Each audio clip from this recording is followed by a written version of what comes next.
A very good afternoon. Um, Before I begin my presentation, I would like to sincerely apologize for not being able to present it live online. I had to record my presentation in advance due to urgent work that requires me to travel to another locations, which I could not avoid it. Actually, I was very eagerly looking forward to this opportunity to connect with the faculty and staff of ACCU Nara, who extended their invaluable support during our time in ACCU Nara last year. But unfortunately, my commitment have uh, caused me to miss this chance. Respected Director Mr. Morimoto of ACCU Nara, um, Mr. Sean McKay, the program coordinator, distinguished guests, my fellow presenters, ladies and gentlemen. It is a great honor to have the opportunity to present on the sustainable conservation of architecture heritage buildings in Bhutan. While I may not be able to provide an exhaustive overview, my presentation will reflect my personal experience and perspectives on this uh, important subject. So with this, let me begin my presentation.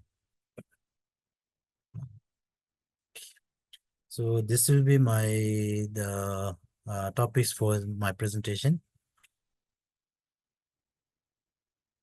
Sorry.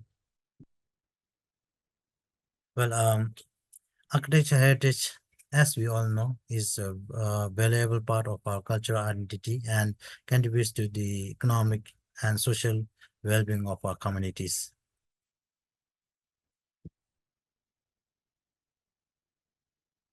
Our architecture heritage in Bhutan has remained remarkably well preserved owing to our delayed modernization and isolation from the outside world until 1960s. The preservation is also further bolstered by the cross-national happiness policy. Bhutan's architectural heritage primarily consists of permanent structures strategically designed as fortresses throughout the country, uniting Bhutan in 17th century, as well as the temples, then the stupas or chatans, the bosoms, traditional bridges, traditional houses, and villages. All of these structures are still functional and a living heritage, meaning that they are used and enjoyed by people today.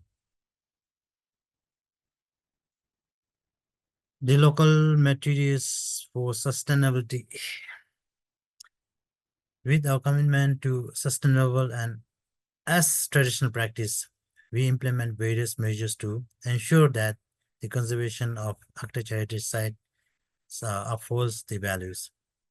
We source the majority of our construction materials such as stones, timbers, muds, etc.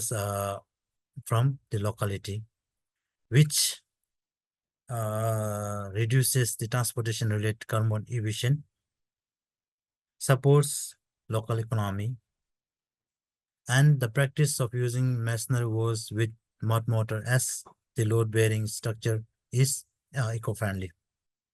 It is a time-tested and environmentally friendly alternative to cement-based mortars. Mud mortars not only reduce the carbon footprint but also maintains the traditional aesthetic of the architectural heritage. Timber, a renewable, which is a renewable resources, is being extensively used in the conservation of architecture heritage sites in, but as the structural members. This not only showcases the sustainability of wooden component, but also pays homage to the architecture heritage of Bhutan, where timber has been fundamental building materials for centuries. So in keeping with this traditional method used in the past, we utilizes traditional joinery techniques for the timber components to ensure that the authenticity of the timber joineries and to ensure and to passes the valuable craftsmanship skills to the to our future generations. The minimal use or the non-use of factory-made materials such as cement, wire nails, etc. In the architecture heritage conservation sites reduces the carbon emission associated with the production and transportation of these materials. All the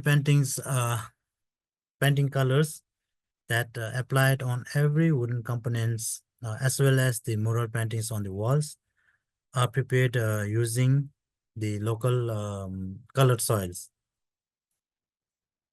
which are available within the country itself. So, and therefore, we do not use synthetic substances in these procedures. Usually, due to the scarcity of the labor in the Buddhist market, we usually bring workers from India. But however, the projects related to cultural heritage sites, we opt to employ only the local artisans. This prioritization of employing only local craftsmanship, craftsmen for our cultural heritage projects ensures that the knowledge of conserving Buddhist architecture heritage is preserved and passed down to our future generations. This transfer of expertise also helps in maintaining the authenticity and integrity of the work, while it also provides valuable employment opportunities for the local communities. So it also fosters a sense of pride and ownership among the community members. Besides the regular local craftsmanship involved in the conservation of architecture heritage sites, many individuals or institutions contribute free labor and free meals during their off days or whenever they have free times or during these special events. Like for example, during the reconstruction of Wangdepodang Zone, more than 5,000 main days of free labors and 343 times of free lunches were offered to the regular craftsmen. Numerous other refreshments also offered.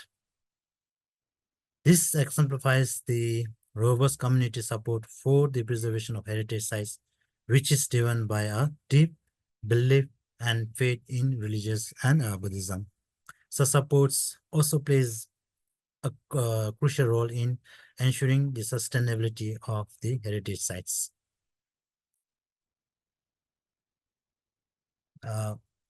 One of the common challenges that we face in heritage sites and conservation projects in Bhutan is the fact that all our monuments and heritage sites, apart from ruins, are living heritage, living monuments.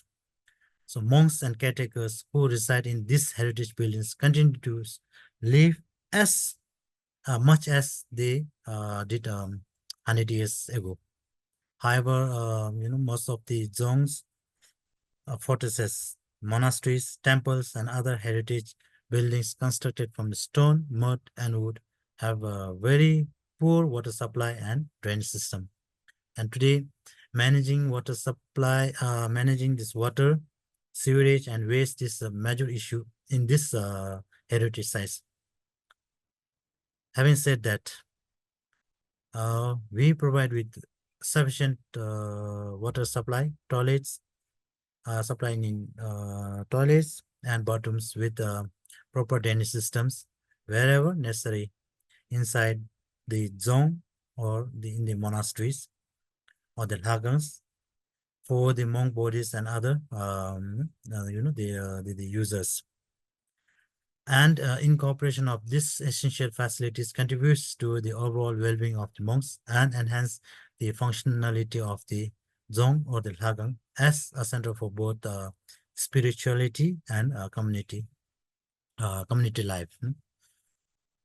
The firefighting systems are being also integrated into the architectural heritage infrastructures to ensure safety and protection against the potential fire hazards. This includes strategically placed fire extinguishers, smoke detectors, fire alarms, and fire hoses. However, we have been facing a challenge of maintaining the authenticity, especially in the wooden parts and facades in the conservation of most architectural heritage in Bhutan. Many of the end users, architecture heritage being a living heritage, wants the old components to be replaced with new ones, and often featuring more intricate and elaborate carvings. This issue arises primarily from a lack of understanding among the stakeholders, particularly the monk bodies, about the importance of preserving the original wooden components. Therefore, it is very crucial to educate them about the significance of conserving their architectural heritage. But however, a lack of funding poses another challenges to effectively raising awareness and implementing education initiatives. So with this, I conclude my presentation. This I would like to thank for your time and your patience. If you have any questions, um, please let me know through Mr. Mackey, and I'll get back to you as soon as I get the questions. Thank you once again.